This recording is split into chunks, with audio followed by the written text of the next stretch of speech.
Hello, future advocates. I once again welcome you all on Lawvita's YouTube channel. और आज से हम एक नई लेक्चर सीरीज शुरू करने जा रहे हैं जो कि बेस्ड है on AIB, that is all India bar examination से रिलेटेड जो भी प्रीवियस या क्वेश्चन पेपर्स हैं उनको हम सब्जेक्ट वाइज डिस्कस करेंगे हर वीडियो में विद देयर करेक्ट आंसर्स। तो इस तरह से आपकी एक तैयारी हो जाएगी with respect to this all India bar examination जो कि अभी स्केड्यूल्ड है on the 30th of November. So the very first question which we have is relates to the question paper of 2024. और सबसे पहला क्वेश्चन जो है वो रिलेटेड है transfer of case due to biased जज। सो एक सूट डिस्ट्रिक्ट कोर्ट ए में चल रहा है और उसमें एक पर्सन है जिसका नाम है मीरा। और उसने वो कह रही है कि जो जज है उस पर्टिकुलर कोर्ट का वो बायस्ड है, इसलिए केस को कोर्ट बी में ट्रांसफ़र कर देना चाहिए। लेकिन जो अदर पार्टी है जो है वो उसका नाम है रवि, वो बोलता है कि ये रिक्वेस्ट जो है मीरा की वो बेसलेस है। अब क्वेश्चन ये अराइज होता है कि अब ये कौन डिसाइड करेगा कि केस ट्रांसफ़र होगा या नहीं होगा। So the very first option which we have is the district court A where the suit is currently pending. लेकिन डिस्ट्रिक्ट कोर्ट ए खुद अपना केस ट्रांसफ़र नहीं कर सकता है बिकॉज वहाँ पे कॉन्फ्लिक्ट ऑफ इंटरेस्ट होगा। Then second we have is high court और the supreme court. Then third the civil जज इन डिस्ट्रिक्ट कोर्ट बी, लेकिन कोर्ट बी तभी केस ले सकता है जब उसको ट्रांसफ़र ऑर्डर जो है वो मिल जाए। And the last is committee of local advocates, लेकिन जो एडवोकेट्स की जो कमिटी होती है उनके पास किसी भी तरह का कोई जुडिशियल पावर नहीं होता है, इसलिए the correct answer would be the high court and the supreme court. Now, the second question which we have is that relates to the addition of party in a suit. सो माया जो है वो एक court ए में एक suit file करती है for a sum of money to be recovered from her neighbour Neha. लेकिन during the proceedings Neha जो है वो रिक्वेस्ट करती है कि एक और थर्ड पार्टी जिसका नाम सीमा है उसको भी उस सूट में ऐड किया जाए because Seema is eligibly liable for the debt. लेकिन माया जो है वो नेहा के इस रिक्वेस्ट के अगेंस्ट ऑब्जेक्शन रेज करती है और वो क्लेम करती है कि जो सीमा है she is not a necessary party to that suit. और जो कोर्ट ए है वो उस नेहा की एप्लीकेशन को फिर रिव्यू करता है और ये डिसाइड करता है फाइनली कि या Seema should be added as a party, sorry as a defendant to the suit. So अब यहाँ पे क्वेश्चन राइज होता है कि जो कोर्ट ने सीमा को इस पर्टिकुलर सूट में ऐड किया है, एक थर्ड पार्टी को ऐड किया है, तो ये कौन सा प्रिंसिपल यहाँ पे अप्लाई होता है या सीपीसी के किस प्रोविजन के तहत। तो इसका जो ऑप्शन यहाँ पे हमें प्रोवाइडेड है उसमें पहला है ऑर्डर 1 रूल 10 जो कि बात करता है मतलब ये रूल कहता है कि कोर्ट किसी भी स्टेज पर नेसेसरी पार्टी ऐड कर सकता है फॉर कंप्लीट जस्टिस। दूसरा है order 7 rule 11 which talks about rejection of plaint, यहाँ प्लेन रिजेक्ट करने के रूल्स दिए गए हुए हैं। फिर तीसरा है ऑर्डर 5 जो कि समन्स भेजने का प्रोसेस बताता है। And last option is order 6 rule 17 जो कि अमेंडमेंट ऑफ प्लीडिंग से डील करता है। जब भी प्लीडिंग्स में हमें किसी भी तरह के कोई चेंजेस करने होते हैं तो वो हम इस रूल के अंतर्गत करते हैं। सो इस पर्टिकुलर क्वेश्चन का the correct answer would be order 1 rule 10 which talks about joinder and substitution of parties. अब हम नेक्स्ट क्वेश्चन देखते हैं। तो नेक्स्ट क्वेश्चन बात करता है कि आखिर सीपीसी का कौन सा सेक्शन है जो कि अलाउ करता है अपील को फ्रॉम ओरिजिनल डिक्रीज। ठीक है, किस सेक्शन के अंडर ओरिजिनल डिक्री के अगेंस्ट अपील फाइल कर सकते हैं।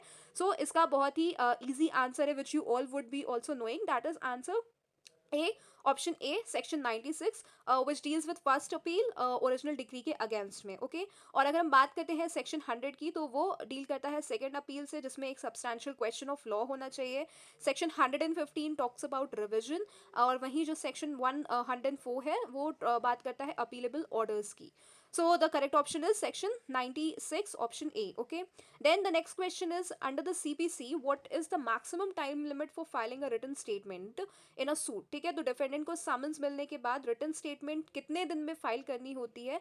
ऑप्शन ए इज 30 दिन के अंदर, बी इज 60 डेज के अंडर में, या फिर 120 डेज या फिर 90 डेज। सो जो ये 30 दिन है वो इनिशियल पीरियड होती है, लेकिन ये जो पीरियड है वो एक्सटेंड भी हो सकती है। वहीं जो 60 डेज है वो ओल्ड एक अमेंडमेंट था उसके बाद चेंज हुआ था। और जो 120 डेज है वो ऑर्डर 8 रूल 1 के हिसाब से मैक्स 120 डेज अलाउड है। और 90 डेज सीपीसी में 90 डेज का कहीं भी ऐसा कुछ मेंशन नहीं है। तो यहाँ पे जो करेक्ट ऑप्शन है that would be option number C, that is 120 days. तो आपको याद रखना है कि समन्स प्लस 120 डेज का जो ये टाइम है that is the maximum time to file a written statement. फिर नेक्स्ट क्वेश्चन देखते हैं, क्वेश्चन नंबर 5। तो ये बात करता है कि कौन सा सेक्शन जो है वो प्रेसिडेंट और गवर्नर्स को कोर्ट में पर्सनल अपीयरेंस से एग्जेम्प्ट करता है। तो इसका जो आंसर है वो होगा option number B, that is section 133, जो कि प्रेसिडेंट एंड गवर्नर्स के लिए exemption due to dignity of office से रिलेट करता है। फिर हम फर्दर बढ़ते हैं अपने नेक्स्ट क्वेश्चन पे, that is question number 6, which talks about power to transfer case. तो कोर्ट के पास जब पावर होती है एक केस को एक कोर्ट से दूसरी कोर्ट में ट्रांसफर करने की, तो उस पावर को क्या कहते हैं, ये इस क्वेश्चन में पूछा गया है। तो first option is res judicata. Res judicata नहीं, क्योंकि वो सेम मैटर ऑलरेडी डिसाइडेड अगर हो चुका है तो दोबारा कोई सूट हम नहीं चला सकते, वो उस प्रिंसिपल पे अप्लाई करता है। फिर रेफरेंस, रेफरेंस जो है वो लोअर कोर्ट लीगल क्वेश्चन को हायर कोर्ट को भेजता है, उस चीज़ को हम रेफरेंस कहते हैं। फिर रिव्यू, रिव्यू जो है वो जब भी कोई कोर्ट एक डिसीजन देता है तो जब वो कोर्ट, वही कोर्ट, सेम कोर्ट अपने उस डिसीजन को रीचेक करती है तो उसे हम रिव्यू कहते हैं। And the last is transfer of suits. तो यहाँ पे केस को मूव करना from one court to another, वो चीज़ होती है। तो correct option of this particular question would be option number D, that is transfer of suits. और आपको याद रखना है कि सेक्शन 24 जो है वो हाई कोर्ट से डील करता है for the transfer of suits, and section 25 CPC का सुप्रीम कोर्ट से डील करता है for that very transfer of suit. फिर next question is under which order of the CPC the procedure for summary suits is provided. तो option 1 is order 35। Order 35 नहीं, क्योंकि वो इंटरप्लीडर suit से डील करता है। देन सेकंड इज ऑर्डर 37, ये order जो है वो समरी सूट से डील करता है for the quick disposal without long trials. वहीं ऑर्डर 34 मॉडगेज सूट से डील करता है, एंड ऑर्डर 36 जो है वो डॉक्यूमेंट्री एविडेंस इशूज से डील करता है। So the correct option is option number B, which deals with summary suits. Then we have this section, sorry this question number 8, जो कि पूछता है कि रेस जुडिकाटा किस सेक्शन में डील किया गया है। सो ये क्वेश्चन बहुत ही ईजी है, and the correct option of this particular question is section 11 option A, res judicata, जो कि सेम इशू दोबारा लिटिगेट नहीं हो सकता वो बताता है, वो उस पर्टिकुलर सेक्शन में गिवन है। देन क्वेश्चन 9, क्वेश्चन 9 पूछता है कि इंटरप्लीडर सूट किस सेक्शन में प्रोवाइडेड है। So correct option is option number A, section 88, interpleader suit इसमें प्रोवाइडेड है। वहीं सेक्शन 89 में एडीआर का मैकेनिज्म है, सेटलमेंट आउटसाइड कोर्ट। सेक्शन 92 में पब्लिक चैरिटेबल ट्रस्ट प्रोवाइडेड है। वहीं section 86, that is option number D, foreign rulers के केसेस का जो सेक्शन है वो सेक्शन 86 है। So the correct option here is option A, that is section 88। फिर we have question 10, that is कौन सा सेक्शन फॉल्स या वेक्सेशियस क्लेम्स पर कॉम्पनसेटरी कॉस्ट लगाता है। सो जो हमारा सेक्शन 35 है वो जनरल कॉस्ट लगाता है। सेक्शन 35A यही सेक्शन है जो कि कॉम्पनसेटरी कॉस्ट लगाता है फॉर फॉल्स एंड वेक्सेशियस क्लेम्स के लिए। वहीं सेक्शन 35B जो है वो डिले कॉस्ट के बारे में बात करता है, and section 36 talks about execution of decree. So the correct option here is option B, that is section 35A। Then next question which we have is, अब हम मतलब यहाँ पे आगे हैं 2023 के पेपर से अब हम डील कर रहे हैं, उसके सीपीसी के क्वेश्चन को रेफर करेंगे। So the very first question which we have is, वो कहता है कि सिविल कोर्ट का जुरिस्डिक्शन डिसाइड करने के लिए क्या मटेरियल देखा जाता है, प्लेंट या फिर रिटन स्टेटमेंट। ठीक है, so the very first option is averments made in the plaint, that is jurisdiction हमेशा प्लेंट के कंटेंट से डिसाइड होता है, क्योंकि प्लेंटिफ जो है वो अपना कॉज ऑफ एक्शन वहीं पे लिखता है। So the correct option to this question is option number A. वहीं दूसरा जो इसका ऑप्शन है averments made in the written statement, ये ऑप्शन गलत है, क्योंकि रिटन स्टेटमेंट डिफेंडेंट का रिप्लाई होता है, उससे जुरिस्डिक्शन डिसाइड नहीं होता है। Then both A and B is also not possible, and neither A nor B, that is also गलत, plain से ही होता है। So the correct option is averments made in the plain, वही चीज़ जो है जुरिस्डिक्शन डिसाइड करती है। तो आपको हमेशा ये चीज़ याद रखनी है कि अगर आपको जुरिस्डिक्शन चेक करनी है तो उसके लिए आप प्लेंटिफ की स्टोरी को ही रेफर करेंगे, एंड प्लेंटिफ की story is provided in the plaint itself. फिर we have the next question over here is, ये बात करता है suit of civil nature, that is section 9 के तहत कौन सा केस जो है वो सिविल नेचर का नहीं माना जाएगा। तो हमें सेक्शन 9 में कुछ सूट्स प्रोवाइडेड है जिसको हम सिविल नेचर या सिविल नेचर का नहीं, ये चीज़ वहाँ पे प्रोवाइडेड है। तो यहाँ पे पूछा कि कौन सा नहीं माना जाएगा। So the very first option is suit for recovery of voluntary payments और offerings, suit for rights of franchise, suit for specific reliefs, या फिर suit relating to rights of worship. So the correct option is option A, that is suit for recovery of voluntary payments और offerings. Voluntary offerings जैसे temple donations वगैरह ये सब recover नहीं किए जा सकते हैं, ये सिविल राइट नहीं होते हैं। ठीक है, उसके बाद next question is which of the following provision of the CPC 1908 makes the doctrine of res judicata applicable in representative suit. ठीक है, रेस जुडिकाटा का प्रिंसिपल रिप्रेजेंटेटिव सूट्स पर कौन सी एक्सप्लेनेशन जो है वो लगाता है? So the correct option here is explanation six. Okay, that is section 11 explanation 6। Option B is the correct answer, जो कि कहता है कि रिप्रेजेंटेटिव सूट्स के जजमेंट सब पे बाइंडिंग होंगे, नॉट जस्ट पार्टीज प्रेजेंट पे। ओके, नाउ इसमें जो एक्सप्लेनेशन 5 है इस पर्टिकुलर सेक्शन का, वो डील करता है रिलीफ्स क्लेम से, और जो एक्सप्लेनेशन 7 है वो रिलेटेड नहीं है इस पर्टिकुलर क्वेश्चन में, और 8 एक्सप्लेनेशन जो है वो अप्लाई करता है कंस्ट्रक्टिव रिस्क जुडिकाटा पे। तो यहाँ पे जो एक्सप्लेनेशन 6 है वो इसका सही आंसर है। फिर नेक्स्ट वी हैव इज कि किस केस में कोर्ट डिफेंडेंट को पर्सनल अपीयरेंस के लिए समन्स इशू नहीं करेगा? सो इसका जो करेक्ट ऑप्शन है that is option number D, that is women to whom section 132 of the CPC 1908 does not apply, क्योंकि सेक्शन 132 के अंडर सर्टेन विमेन जैसे पर्दानाशीन एक्सेट्रा इस टाइप की विमेन जो है वो एग्जेम्प्टेड होती हैं फ्रॉम पर्सनल अपीयरेंस। ओके, और जो इसमें ऑप्शन ए बी और सी है वो करेक्ट ऑप्शन नहीं है, बिकॉज यहाँ पे डिस्टेंस मैटर करता है बट एग्जेम्पशन जो है वो नहीं मिलता है इसलिए। So correct option is option D, remember that. Okay, next question is कि in which of the following situation plaintiff is precluded from bringing a fresh suit as per the code of CPC code of civil procedure 1908? किस situation में plaintiff जो है वो दोबारा fresh suit नहीं ला सकता है, ये इस चीज़ में पूछा गया है, इस क्वेश्चन में पूछा गया है। So the very first option is dismissal of suit where summons not served in consequence of plaintiff's failure to pay cost. ठीक है, अगर प्लेंटिफ खुद कॉस्ट पे नहीं करता और समन्स इशू नहीं होता तो उसका केस जो है वो वहाँ पे बाढ़ हो जाएगा, और यही जो है सही इसका आंसर है, सही ऑप्शन है ये ऑप्शन ए। ओके, अगर दूसरा हम देख लेते हैं तो dismissal of suit because neither party appear both absent है, तो यहाँ पे रिस्टोरेशन पॉसिबल नहीं है। और सी जो है वो dismissal of suit in because plaintiff did not appear, तो may apply for restoration under order 9 rule 9। ठीक है, तो यहाँ पे जो करेक्ट ऑप्शन है that was option number A, जब dismissal due to the failure to pay cost of summons तब ये हो जाएगा। Okay, now next question relates to adjournments, that is court एक पार्टी को मैक्सिमम कितनी बार एडजॉर्नमेंट जो है वो दे सकता है? सो इसका जो करेक्ट ऑप्शन है that is option B, 3 times. CPC के 2002 अमेंडमेंट के बाद मैक्सिमम जो एडजॉर्नमेंट्स है वो 3 ही मिल सकती हैं, ये आपको याद रखना है, ये इंपॉर्टेंट क्वेश्चन भी है। ओके, नेक्स्ट क्वेश्चन इज कि ये जो किस अमेंडमेंट एक्ट ने विटनेस को बिना समन्स के प्रोड्यूस करने का जो प्रोविजन है वो ऐड किया है? That is which of the following amendment act made the provision in the CPC 1908 to produce a witness without a summons? So the Code of Civil Procedure Amendment Act 1976, no. The Code of Civil Procedure Amendment Act 1999, no. CPC Amendment Act 2002, and such provision does not exist. तो last वाला option तो बिल्कुल ही गलत है because ऐसा provision exist करता है।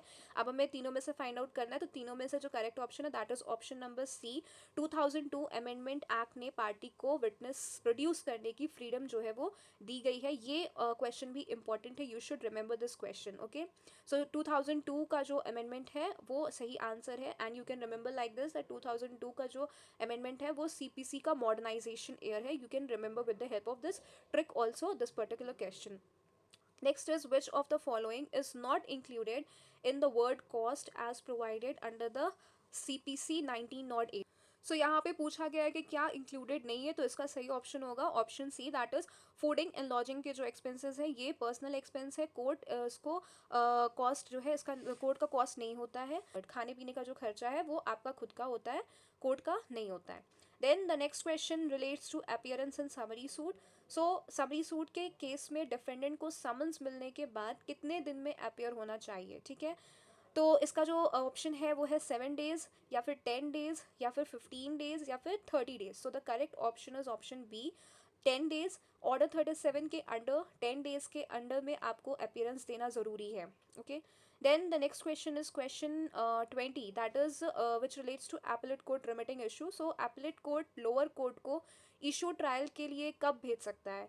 So the options over here are order 41 rule 23, second option is order 41 rule 23A, third is order 41 rule 24 or order 41 rule 25. So the correct option over here is option number D, that is order 41 rule 25.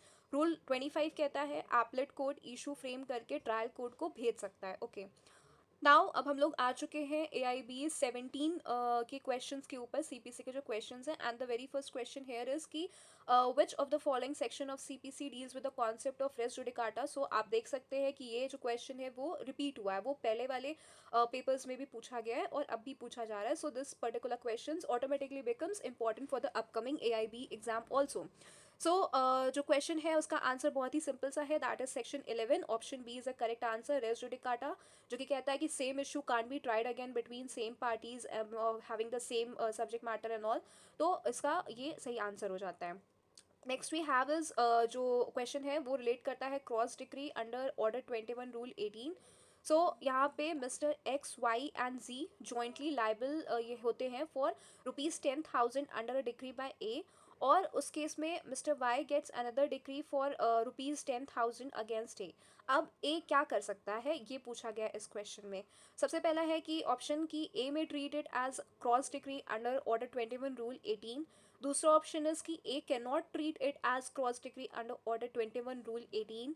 तीसरा is कि A can not treat it as cross decree under this order 22 rule 18, या last is none of these. So the correct option over here is option number A, कि हाँ वो treat कर सकता है joint decree को, इस मतलब ये जो जॉइंट डिक्री आई है उसको as cross decree under order 21 rule 18, because cross decree means दोनों साइड्स के डिक्रीज एडजस्ट हो जाते हैं इफ अगर वो सेम पार्टीज के बीच में हो तो. ठीक है, so the correct option is option number ए.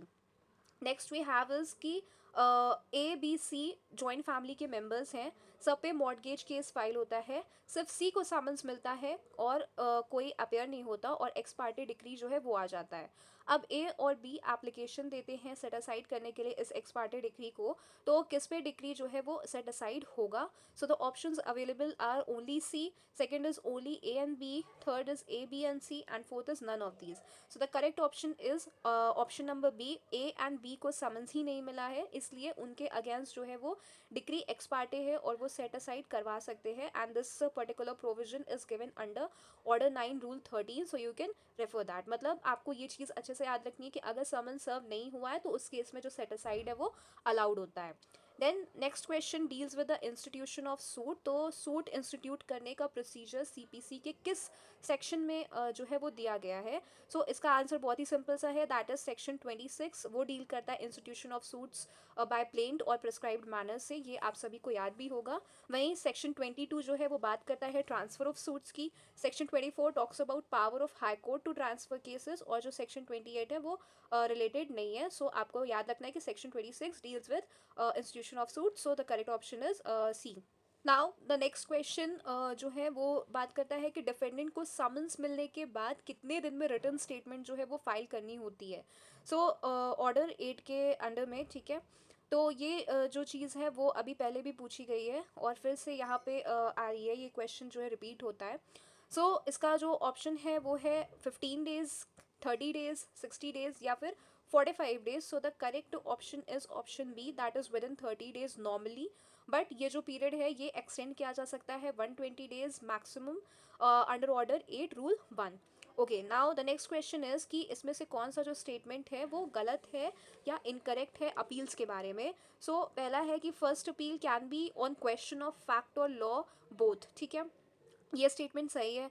फिर दूसरा इज कि सेकंड अपील जो है वो सब्सटैंशियल क्वेश्चन ऑफ लॉ पे ही होती है, ये भी सही है. Then third is second appeal can be on question of fact और लॉ और बोथ. सो ये गलत है बिकॉज सेकंड अपील जो है वो सिर्फ लॉ पर ही होती है. And the last is first appeal may और may not be in the high court, second appeal has to be in the high court. तो ये जो ये जो ऑप्शन है ये भी सही है. So the correct option over here is option number C. ये स्टेटमेंट गलत है इसलिए सही जो होगा ऑप्शन सी हो जाएगा.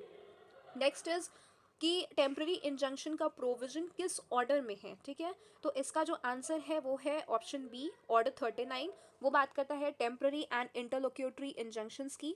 वहीं अगर हम अदर ऑप्शंस को देखें तो ऑर्डर जो 38 है वो बात करता है अरेस्ट और अटैचमेंट बिफोर जजमेंट की। Order 40 talks about appointment of receiver, और वहीं ऑर्डर 41 जो है वो अपील से रिलेटेड है। So the correct option is option B. Then next question जो है वो कहता है कि ए एक ट्रेड्समैन है और वो अहमदाबाद का ट्रेडर है, और बी जो है वो कैरी ऑन करता है बिजनेस इन दिल्ली, ठीक है। बी जो है वो दिल्ली में बिजनेस करता है, और बी ने ए से अहमदाबाद में माल खरीदा है, कुछ माल खरीदा, और उस डिलीवरी जो है अहमदाबाद में उसकी होती है। ए बी को स्यू कर सकता है, और कहाँ पे कर सकता है, for the price of the goods, क्योंकि उसको प्राइस नहीं मिला था। सो इसमें ऑप्शंस हैं कि अहमदाबाद में ही कर सकता है, दूसरा इस दिल्ली में ही कर सकता है, या Ahmedabad Delhi either of those में कर सकता है, या फिर इंडिया में कहीं पे भी कर सकता है। So the correct option is option ए, अहमदाबाद में, बिकॉज वहाँ पे कॉज ऑफ एक्शन अराइज हुआ था, कॉन्ट्रैक्ट प्लस डिलीवरी वहीं पे थी, ठीक है। इसलिए जहाँ कॉज ऑफ एक्शन अराइज होता है वहीं जो है जुरिस्डिक्शन जो है वही की बनती है, वहीं पे जुरिस्डिक्शन एक्शन में आता है। देन नेक्स्ट क्वेश्चन इज कि as per order 6 pleading shall mean. So आपको बहुत अच्छे से याद होगा, बहुत ईजी क्वेश्चन है, that the correct option would be option C, pleadings plaint plus written statement दोनों होता है, दोनों पार्टीज के रिटन सबमिशंस जो है वो दोनों ही मिलके प्लीडिंग कहलाते हैं। Then next is which of the following order deals with death, marriage and insolvency of parties. So यहाँ पे order 20, 21, 22, 23. So the correct option is option C, order 22. ये बात करता है death, marriage और insolvency के effect पर suit का continuation, इसके बारे में। वहीं order 20 जो है वो judgment and decree के बारे में बात करता है, 21 execution of decrees, and order 23 withdrawal और compromise of suit से related है। अब हम आगे है जो AIB का 16th AIB के क्वेश्चन पेपर पे, और अब हम इसके क्वेश्चंस को वन बाय वन डिस्कस करेंगे। So the very first question is कि मेसने प्रॉफिट्स, जिसे हम मीन प्रॉफिट्स भी प्रोनाउंस करते हैं, उसकी डेफिनेशन किस सेक्शन में दी गई है। So option is section 2 clause 4, section 2 clause 14, section 2 clause 6, और section 2 clause 12। So the correct option is option 4, that is section 2 clause 12। ये डिफाइन करता है मीन प्रॉफिट्स को, मतलब profits receive by person in wrongful position of property, okay. तो आपको याद रखना है कि जो रॉन्गफुल प्रॉफिट्स होते हैं वही mean profits equals to mean profits, and that is provided under section 2 clause 12। Then the next question is कि सीपीसी में फॉरेन कोर्ट का क्या मतलब होता है, ठीक है। तो पहला है कि कोर्ट सिचुएटेड आउटसाइड इंडिया, दूसरा is court situated outside India and not established under authority of government of India, तीसरा is court in India applying foreign law, and fourth one is all of the above. So the option 2 which we have is that is correct, foreign court वो है जो India के authority के अंदर establish नहीं हुआ हो, okay, not establish under authority of government of India. So correct option is 2। Then next is under CPC which sorry find the correct match, कौन सा इनकरेक्ट मैच है, इसमें से आपको वो फाइंड करना है। तो सेक्शन 5 वो रिलेट करता है रेवेन्यू कोड से, तो बिकॉज सेक्शन 5 जो है that deals with applications of CPC to revenue codes not subject jurisdiction. Then second is section 7 provincial small cost code, ये भी सही है। Then third is section 9 pecuniary jurisdiction of courts, ये गलत है, because section 9 gives jurisdiction of civil courts not pecuniary limit, okay. और section 9 जो है वो सिविल नेचर की बात करता है, सिविल नेचर के सूट्स की बात करता है। और जो ऑप्शन 4 है that is section 8 presidency small cost courts, ये भी सही है। So the correct option over here is option 3, section 9 is not related to pecuniary jurisdiction of courts. Then we have section sorry this question 36, section 10 जो है वो race sub judice से related है, और ये पूछ रहा है कि उसका जो नेचर है वो क्या है। Provisions of section 10 of CPC are, वो डायरेक्टरी है, वो मैंडेटरी है, वो नॉन मैंडेटरी है, या फिर वो डिस्क्रिशनरी है। सो यहाँ पे ऑप्शन 2 इज करेक्ट कि वो मैंडेटरी है। अगर सेम मैटर पेंडिंग है तो सेकंड कोर्ट केस जो है वो एंटरटेन नहीं करेगा, जो सेकंड कोर्ट है उस केस को एंटरटेन नहीं करेगा। सो जो रेस सब्जुडिस का concept that is mandatory, okay। next is constructive res judicata is contained in which of the following, so वो contained है आपको option 2 जो है that is explanation 4 to section 11, that is the correct option। Idea not raised जो आता है वही that is constructive res judicata, आप इसको ऐसे याद रख सकते हैं.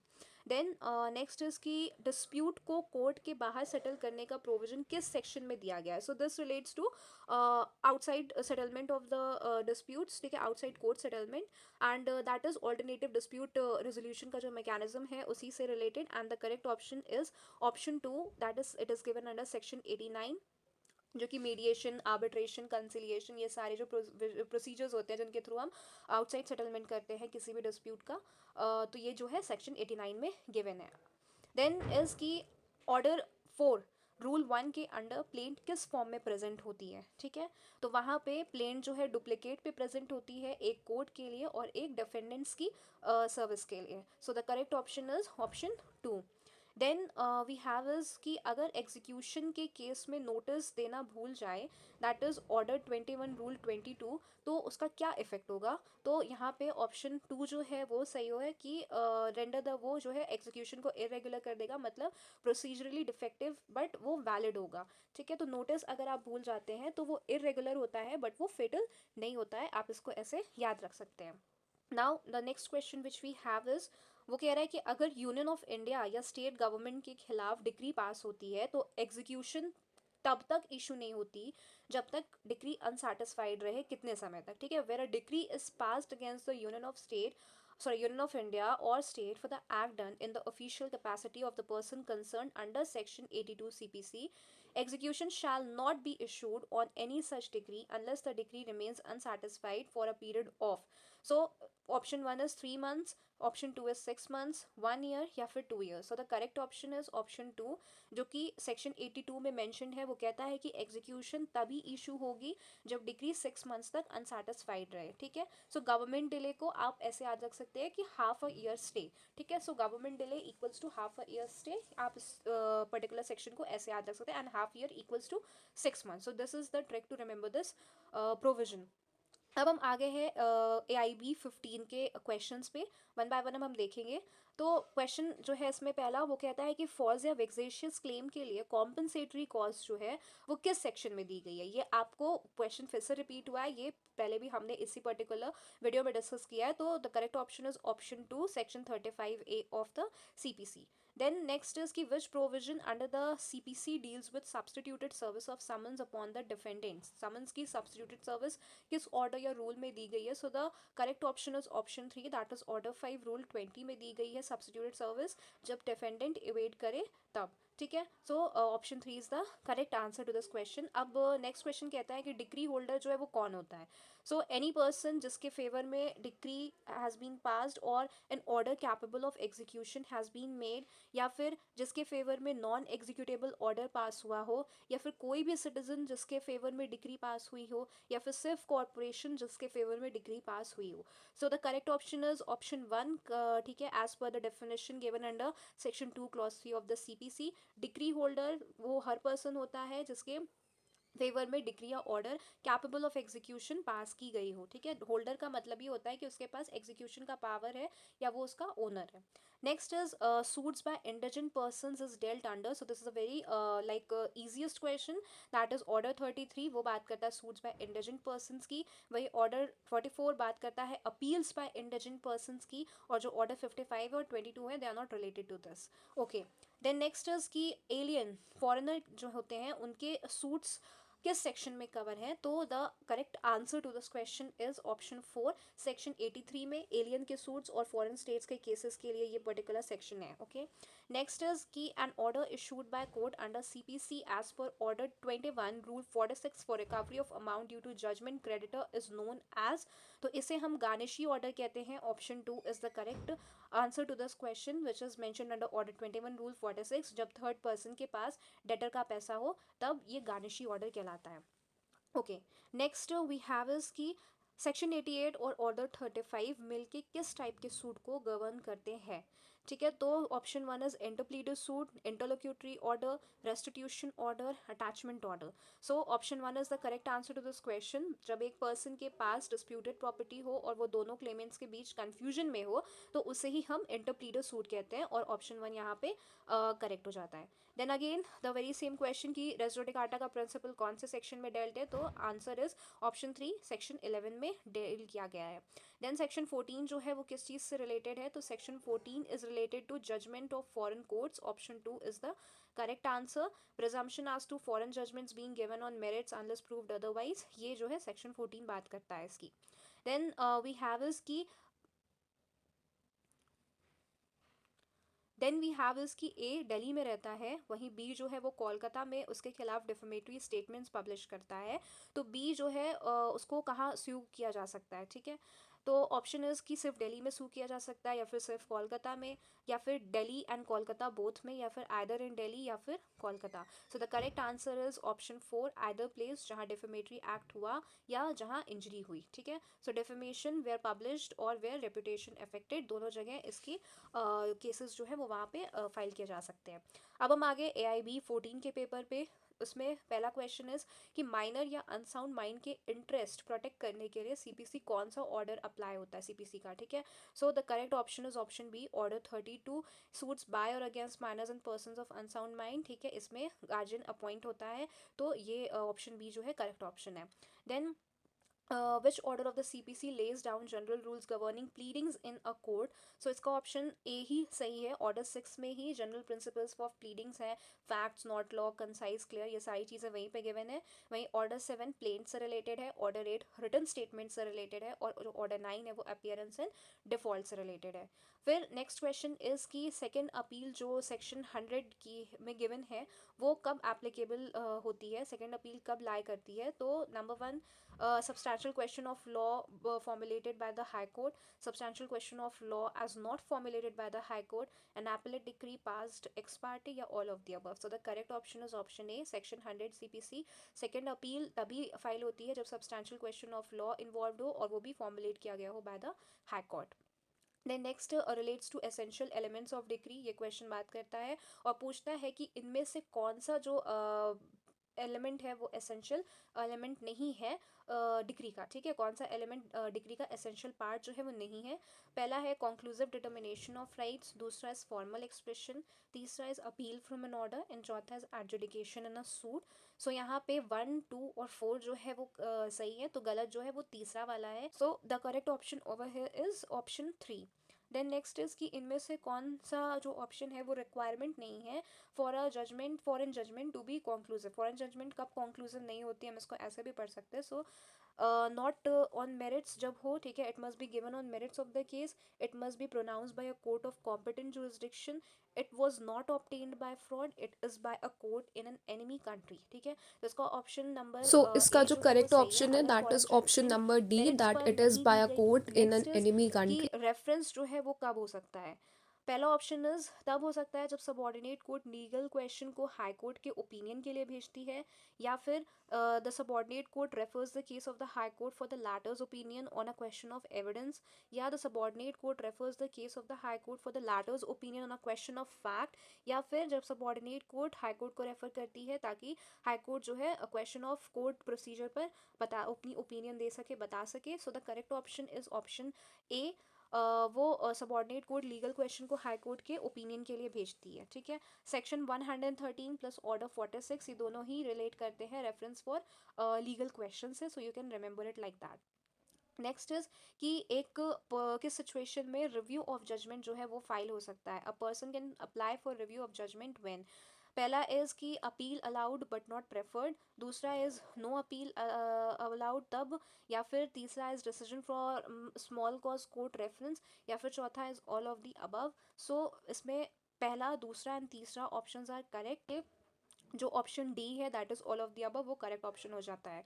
इफ़ नो अपील फाइल, उस केस में भी रिव्यू मेंटेनेबल होती है। Also if appeal itself not allowed, उस केस में भी रिव्यू जो है वो मेंटेनेबल होती है। And small cause reference decision के केसेस में भी जो रिव्यू है जजमेंट की वो फाइल की जा सकती है। ओके, और रिव्यू जो है सेम कोर्ट ही करती है, न्यू व्यू के साथ कोई दूसरी कोर्ट नहीं करती है, ये भी आपको ध्यान रखना है। देन नेक्स्ट क्वेश्चन इज कि रिविजन रेमेडी कब अवेलेबल नहीं होती है। Cases in which first appeal lies, cases in which second appeal lies, interlocutory orders या फिर ऑल ऑफ द अबव, तो इन सारे ही केसेस में रिविजन रेमेडी अवेलेबल नहीं होती है। So the correct answer is D, that is all of the above. Revision जो कि सेक्शन 115 में गिवन है वो सिर्फ तब होती है जब कोई अवेलेबल रेमेडी ना हो। अगर अपील अवेलेबल है तो उस केस में रिविजन जो है वो बार्ड होती है, वो वहाँ अवेलेबल नहीं होती है। फिर नेक्स्ट इज कि mean profits of property means, उसकी मीनिंग क्या होती है? Those profits by which the person in wrongful possession of such property actually received or might have received therefrom, together with the interest on such profits, या फिर the profits due to improvements made by a person in wrongful possession, both A and B, या फिर none of the above. So profits from wrongful possession, option A is the correct answer to this one, because wrongful possession के दौरान जो profit मिलता है उसे ही हम mean profits या मेसने प्रॉफिट्स कहते हैं। नेक्स्ट क्वेश्चन इज कि इनमें से कौन लीगल रिप्रेजेंटेटिव नहीं होता है। सो इसमें correct option is option C, creditor जो है वो लीगल रिप्रेजेंटेटिव नहीं होता है। क्रेडिटर सिर्फ पैसा लेना चाहता है, एस्टेट रिप्रेजेंट नहीं करता है। ठीक है, नेक्स्ट क्वेश्चन इज की स्टेट ऑफ यूपी वर्सेस नवाब हुसैन किस प्रिंसिपल से रिलेटेड है। That is the case of 1977।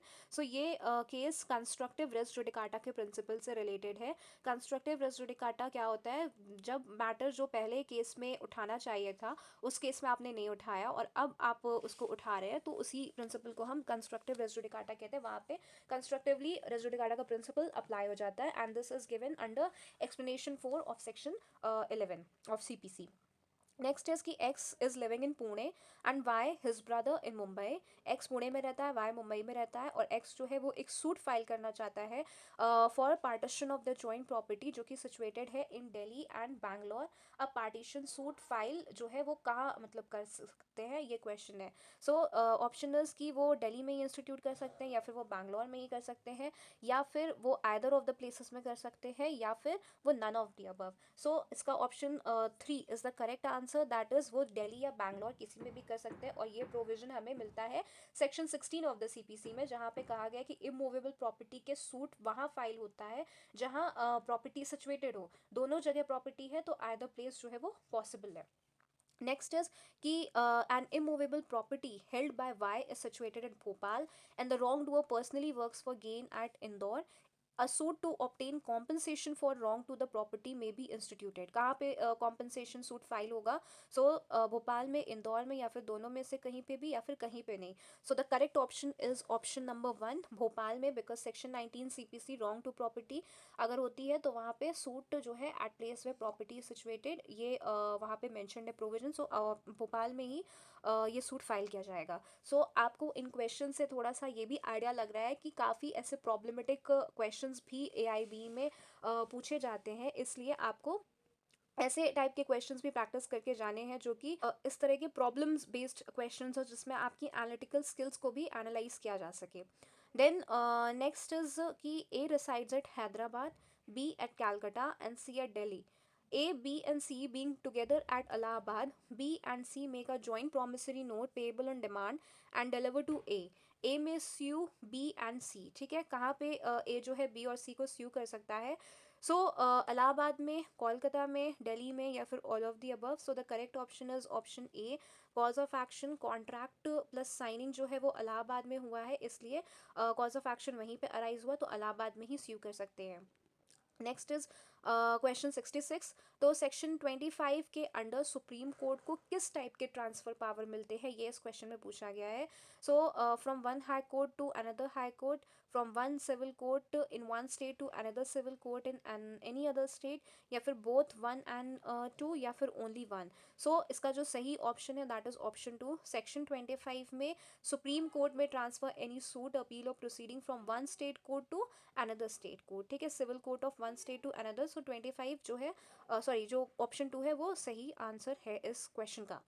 Then in which of the following cases can C set off the claim, ठीक है, सी जो है सेट ऑफ क्लेम कब कर सकता है। सो पहला जो सिनारियो है उसमें ए यू सी फॉर ₹500, सी कहता है ए ने उसका इंश्योरेंस नेग्लेक्ट किया। देन दूसरा इज कि एस यू सी फॉर ₹500, सी के पास डिक्री है ए के खिलाफ ₹1000 का। देन तीसरा इज कि S sues B and C for 1000 debt due to C alone, and A and B sue C for ₹1000, the debt is due to C alone, ठीक है।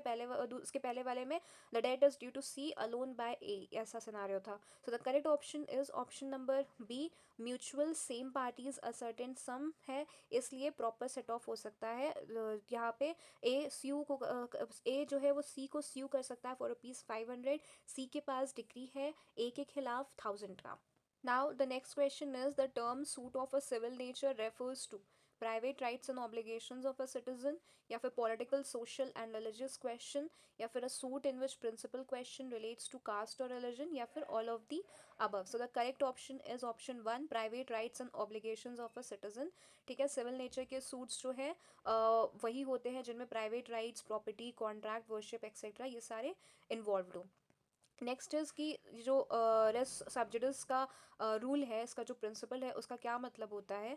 So option 1 is कि जहाँ पे सब्जेक्ट मैटर सेम हो और वो pending हो in a court of law for adjudication between the same parties, the other court is bar to entertain the case so long as the first suit goes on.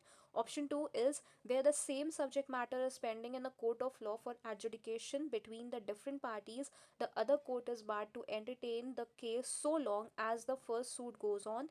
And option 3 is where the different subject matter is pending in the court of law for adjudication between the same parties, the other court is barred to entertain the case so long as the first suit goes on. So the correct option is option 1, same subject matter pending between same parties। और race sub judice का जो principal है जो कि given है under section 10, वो तभी apply होता है जब सेम पार्टीज हो, सेम इशू हो और वो ऑलरेडी पेंडिंग हो इन अनदर कॉम्पिटेंट कोर्ट, ठीक है। एक पर्सन ने पहले महंत के सक्सेसर के तौर पर प्रॉपर्टी के लिए सूट फाइल किया और वो जो सूट है वो डिसमिस हो गया, फिर वही प्रॉपर्टी मैनेजर के तौर पे क्लेम किया, ठीक है। अब इसमें क्वेश्चन राइज होता है क्या ये जो सेकेंड सूट उसने फाइल किया है वो क्या आगे कंटिन्यू किया जाएगा, क्या वो सूट चलेगा। तो ऑप्शन 1 इज कि the second suit will be barred by the principle of res judicata, then the second suit will not be barred by res judicata, then the second suit will be barred by res sub judicata, okay, res sub judice it should be, and fourth is none of the above. So इसमें जो correct option है that is option number 1, the जो second suit है वो race judicata के principal से बार होगा, पहला और दूसरे सूट का सब्जेक्ट मैटर सेम है, बस टाइटल अलग है इसलिए वो बार कर दिया जाएगा।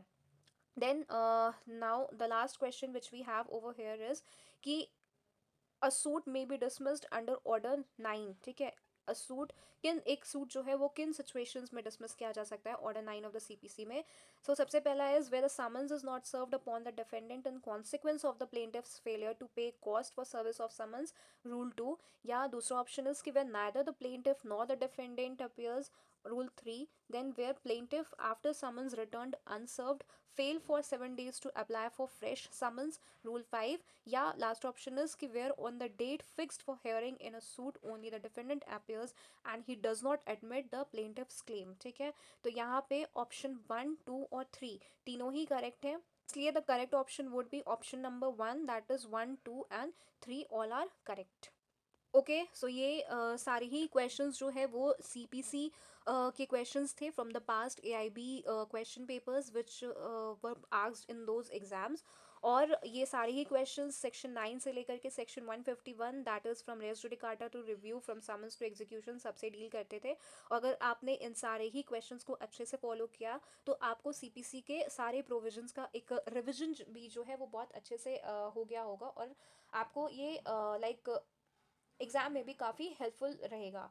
सो मिलते हैं अगली वीडियो में, ठीक है, किसी और सब्जेक्ट्स के एमसीक्यूज़ को सॉल्व करने की कोशिश करेंगे which are related to this AIB itself. और ये जो पर्टिकुलर वीडियो है ये आपके सिर्फ एआईबी के एग्ज़ाम में ही नहीं बल्कि अदर किसी भी competitive exam whether it is judiciary exam और यूजीसी नेट एग्ज़ाम और सीयूटी एग्ज़ाम, इन सारे ही एग्ज़ाम्स में आपको ये क्वेश्चंस काम आएंगे बिकॉज कहीं ना कहीं ये क्वेश्चंस हर एग्ज़ाम में रिपीट होते हैं और यहीं से क्वेश्चंस पुट अप होते हैं।